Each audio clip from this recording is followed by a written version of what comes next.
এই রেসিপিটা বানানোর জন্য একটা বড় সাইজের আলু এরকম ছোট ছোট ডুমু ডুমু করে কেটে ধুয়ে রেখে দিয়েছি। আর ডাঁটাগুলোকে এখানে আমি এরকম সাইজ করে খোসা ফেলে কেটে নিয়েছি। সবকটাই এখানে আমার ধুয়ে পরিষ্কার করে জল ঝেড়ে রাখা আছে।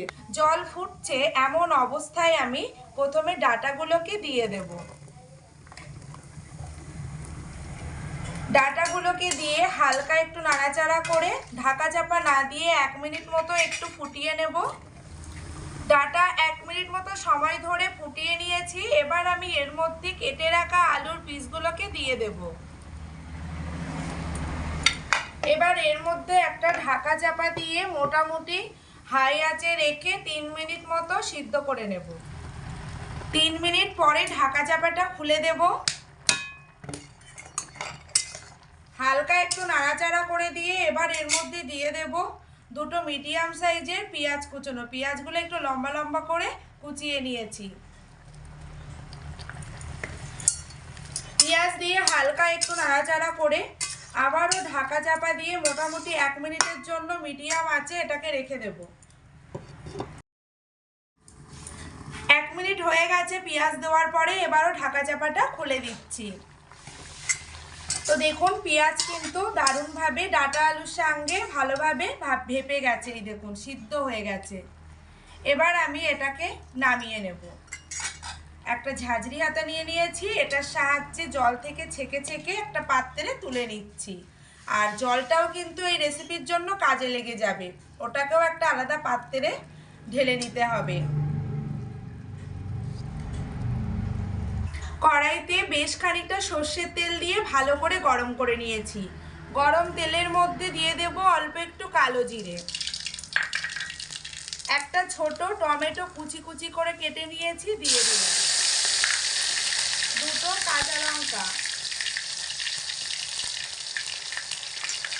এগুলোকে একটু হালকা ভাজা ভাজা করে নিচ্ছি মিডিয়াম আঁচে রেখে। এবার এর মধ্যে দিয়ে দেব স্বাদ মতো লবণ, পরিমাণ মতো হলুদ গুঁড়ো, একটা শুকনো লঙ্কা।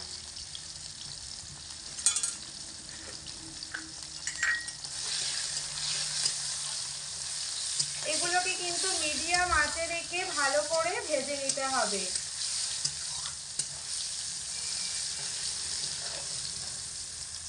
টমেটো লঙ্কা খুব ভালো করে ভাজা হয়ে গেছে। এবার আমি এর মধ্যে দিয়ে দেব হালকা করে লাল লঙ্কার গুঁড়ো।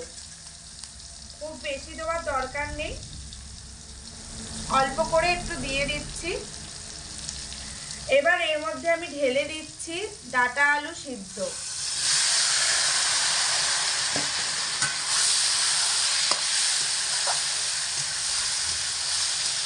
সমস্ত কিছুর মধ্যে ফেলে ডাঁটা আলুকে খুব ভালো করে মিডিয়াম আঁচে রেখে কষিয়ে নেব।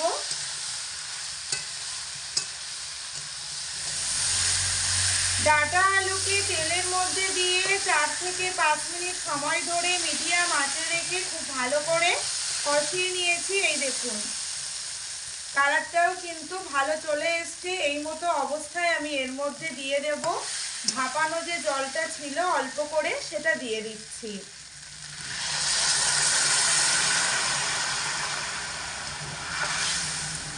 হালকা একটু নাড়াচাড়া করে দেব। এই সময় এর মধ্যে আমি দিয়ে দেব 1 চামচ চিনি। চিনিটা অবশ্যই দেবেন, ডাঁটা রেসিপিতে কিন্তু চিনি খুব ভালো লাগে, মিষ্টি না হলে ডাঁটাগুলো চেবাতে ভালো লাগে না। এবার আঁচটাকে হাই হিটে দিয়ে আমি এটাকে মোটামুটি 5 থেকে 6 মিনিটের জন্য ঢাকা চাপা না দিয়ে রান্না করে নেব।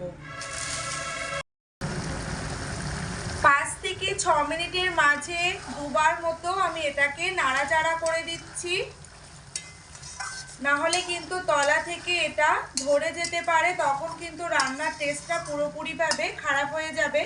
সেই জন্য আপনারাও কিন্তু রান্নার মাঝে এরকম হালকা একটু নাড়াচাড়া করে দেবেন, যাতে করে তলা থেকে লেগে না যায়। তো বন্ধুরা এখানে আমার ডাঁটা আলু জল দিয়ে খুব ভালো করে ঢাকা চাপা না দিয়ে 5 মিনিট সময় ধরে এটাকে রান্না করা হয়ে গেছে, এবার এটাকে আমি নামিয়ে নেব। তো আমি দেখাচ্ছি আপনাদেরকে ঝোলটা আমি কেমন রেখেছি। এই দেখুন, এর মধ্যে কিন্তু খুব বেশি ঝোল নেই, আবার একেবারে শুকনোও কিন্তু না। তো এই মতো অবস্থায় আমি এটাকে নামিয়ে নেব। বন্ধুরা, আজকে আমার এই ডাঁটা আলুর অসাধারণ রেসিপি। এটা কিন্তু খেতে গরমে খুব ভালো লাগে, হালকা পাতলা, একদম পুরো কোনো মশলাপাতি দেওয়া না। খেতে কিন্তু সত্যিই খুব সুন্দর। আপনারা বাড়িতে একবারের জন্য হলেও এই গরমেতে বানিয়ে খাবেন, অবশ্যই ভালো লাগবে। ভালো লাগলে আমার এই চ্যানেলটি সাবস্ক্রাইব করার জন্য আপনাদের কাছে অনুরোধ রইল। আগামী দিনে আপনাদের কাছে আবারও নিত্য নতুন রেসিপি নিয়ে আসবো। ততক্ষণে আপনারা সবাই ভালো থাকবেন, সুস্থ থাকবেন। ধন্যবাদ।